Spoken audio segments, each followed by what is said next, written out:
नमस्कार मित्रांनो, आज आपण या व्हिडिओमध्ये 17वा अध्याय पाहणार आहोत। तुमच्या पाठीमागे वेळ सतत निघून जात आहे। आजकाल सगळे विचारतात वेळ कसा मॅनेज करायचा, पण खरा प्रश्न आहे स्वतःला कसं मॅनेज करायचं। कारण वेळ कधीच थांबत नाही, ती सतत पुढे जात असते। प्रश्न वेळेचा नाही, प्रश्न आपला आहे। तुमचा दिवस कसा जातो हे पहा। तुम्ही तासनतास मोबाईलवर काय पाहता, कोणत्या गोष्टींसाठी वेळ देता, कोणत्या गोष्टी पुढे ढकलता, हे सगळं तुमचं खरं व्यक्तिमत्व दाखवत असतं। तुमचा दिनक्रम म्हणजे तुमच्या मनाचा आरसा आहे।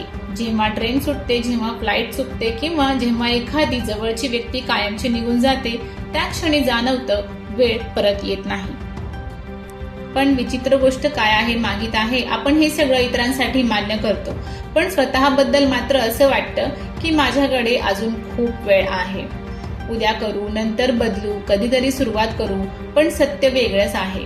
समजा आयुष्य फक्त 3 दिवसाचं असतं, तर तुमचा एक दिवस आधीच संपलाय। तुम्ही 25 वर्षांचे असाल किंवा 35चे, तरी आयुष्याचा मोठा भाग निघून गेलाय। बहुतेक लोक 100 वर्ष जगत नाहीत, 75 ते 80 वर्षांमध्येच कथा संपते। मग उरलं काय? फार मोठं आयुष्य नाही, फक्त थोडासा उरलेला वेळ, आणि तोही निश्चित नाही। हे जर खरंच समजलं तर तुम्ही वेळ कसा मॅनेज करायचा हा प्रश्न विचारणंच सोडाल। कारण खरी गोष्ट टाइम मॅनेजमेंट नाही, सेल्फ मॅनेजमेंट आहे।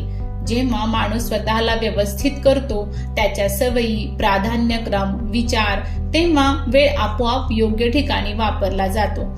वेळेला मॅनेज करता येत नाही, स्वतःला करता येतं। वेळेचं व्यवस्थापन कसं करायचं हे विचारू नका, स्वतःचं व्यवस्थापन कसं करायचं हे विचारा।